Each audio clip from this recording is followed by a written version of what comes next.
Hi, this is Pam here. I have another tip for you for helping to quiet down the kitchen.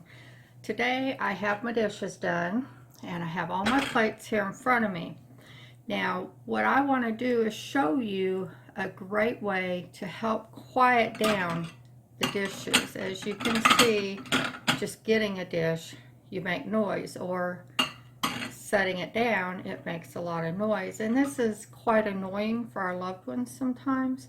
And my husband will actually even leave the area and go downstairs because we have an open living space with the living room and kitchen combined, and so when I'm doing dishes or whatever, it can be very annoying to him, and he'll just go out of the area, but then he comes back and I'm still at it. So I've come up with a solution, and that solution is napkins. I made cloth napkins, and I will show you how to do that at the end of this video.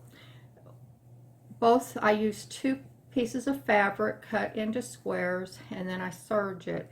So what I do is when I do the dishes, I put the napkin on top, then I put the next plate and another napkin, and yes, they're very colorful.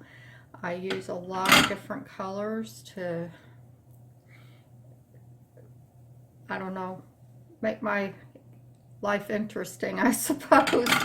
I'm kind of eclectic, and I like to buy things on sale. So when I buy things on sale, you know, sometimes you only get 1 or 2 of whatever you're getting. These are from the little fat quarters, and I take those, and out of each fat quarter I can usually get 2 napkins. And so now we have all of my little saucers done, and I do put one on top of the last plate. Now the reason for that is whenever you come in and you want to get a snack or get your lunch or whatever, you grab a plate and you've already got your napkin, you're ready to go. And I was real excited because a few days after I did this, my husband came to me and said, that was a really good idea. When I get my plate for my lunch or for dinner or whatever, I'm not having to listen to that clanging of glass. Thank you for doing this. I really like it. So I hope this is something that will help you with your family and with your loved one, that will just be one more of those things that helps to quiet things down, because when it gets really loud, it's hard for our loved ones, and sometimes they get a little irritated, and we're not understanding it because to us, we can handle that noise, but they can't. Now, if my husband is the one doing the dishes, or the one breaking the ice, or the one doing whatever, it isn't so bad because he knows the noise is coming. He knows he's picking up this plate. He knows it's going to clang, and it's a little easier. It still hurts his head, but he knows it's coming. Where when I'm the one doing it, he doesn't always know it's coming, and it can be very, very sudden and sharp, and it can set him off. So this is just one of the solutions. I hope it helps you guys, and I look forward to bringing you more tips in the future. I just noticed that I left my cabinet open when I grabbed these plates. Okay, so anyway, that's where my plates go. If you like what you see, go ahead and subscribe, and you can see more of the silly things that I do. So here are the plates in the cabinet. It doesn't take up any more space, and it's nice and tidy. And here I keep the extra napkins in a napkin holder, so they're ready to go whenever I put the dishes away.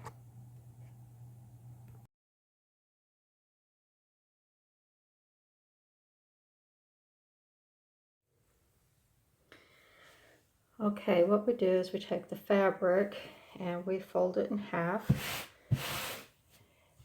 Then we take the corner and pull it down. Take the other corner and pull it down. until you have a nice little triangle. You see that? And they meet right here at the bottom in a straight line. All right. Now, we're going to take the scissors and we're going to cut across the bottom of the triangles.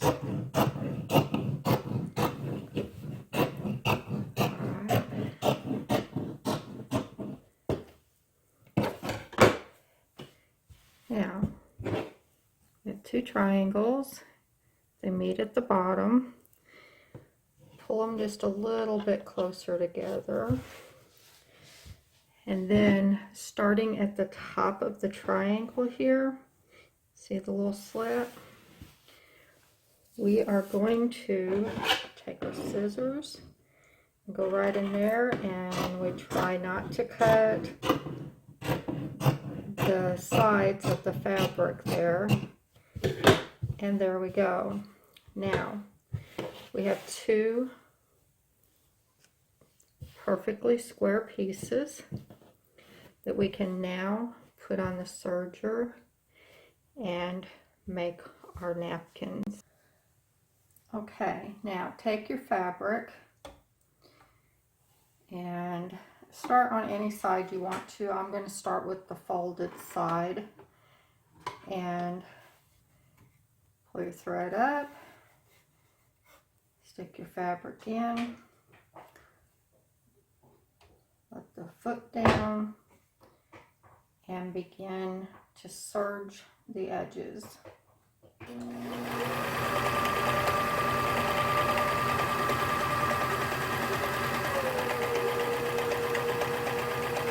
And as you see, I turned the material on the corner. Now it is not a straight corner. Now we have a curve here. Continue. Turn at the corner.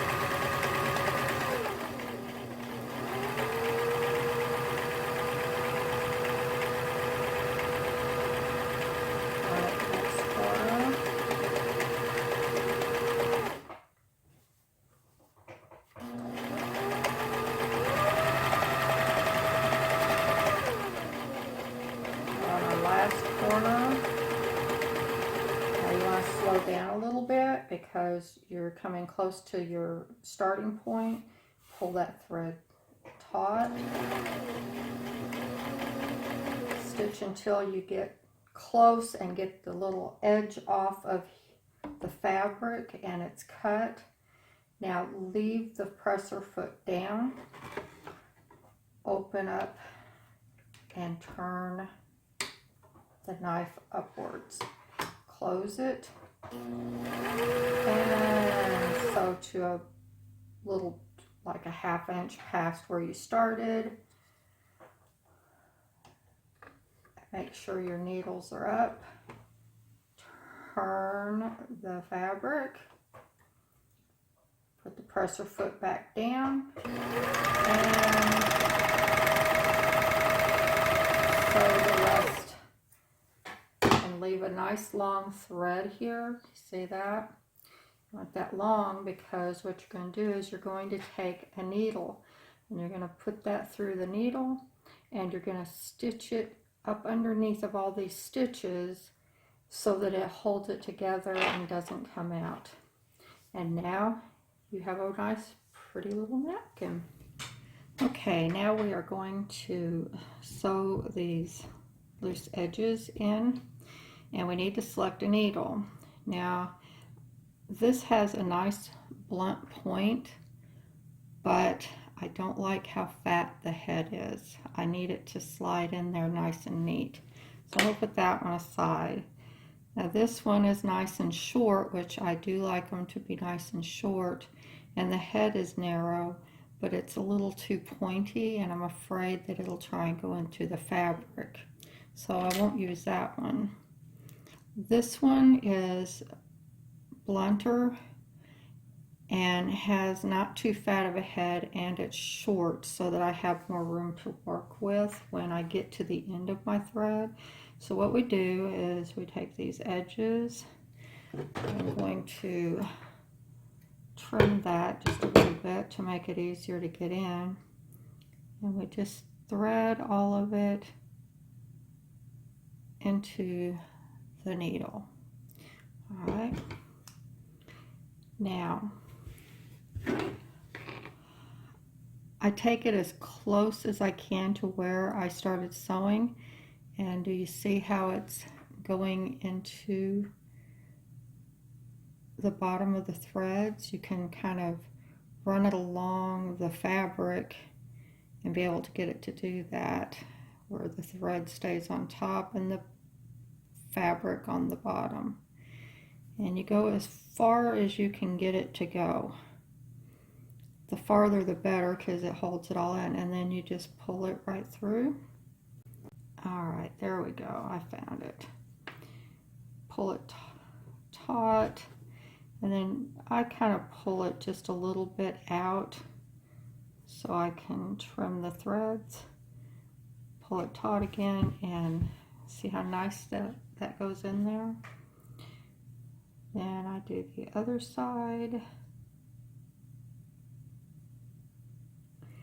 Same thing, but I go the opposite direction and I find what's closest and I begin pulling my needle through, and it usually slides through pretty easily. And I just keep going until I can't get it to go anymore. See how it kind of gathers up on the needle a little bit. And then I push it through, pull it through. Oh, that one came out nice. Okay. Cut my end. Pull it taut. And there we have a very nice little napkin. I do like to wash them before I use them, but they fold up very nicely and go right into your little napkin holder. Isn't that nice?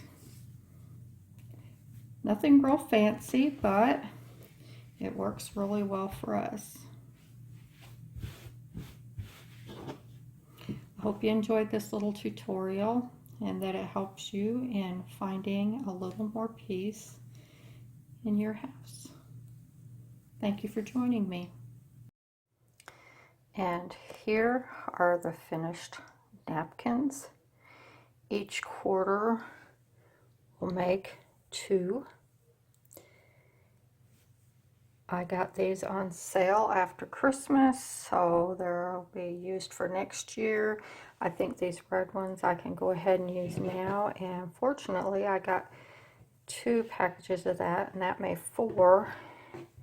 And same with this one, I've got 4, and I think I can go ahead and use these right now because they're not totally Christmas looking.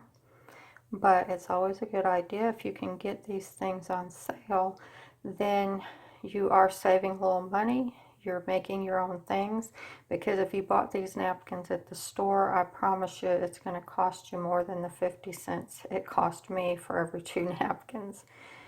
I hope this has helped you, and good luck in your napkin making.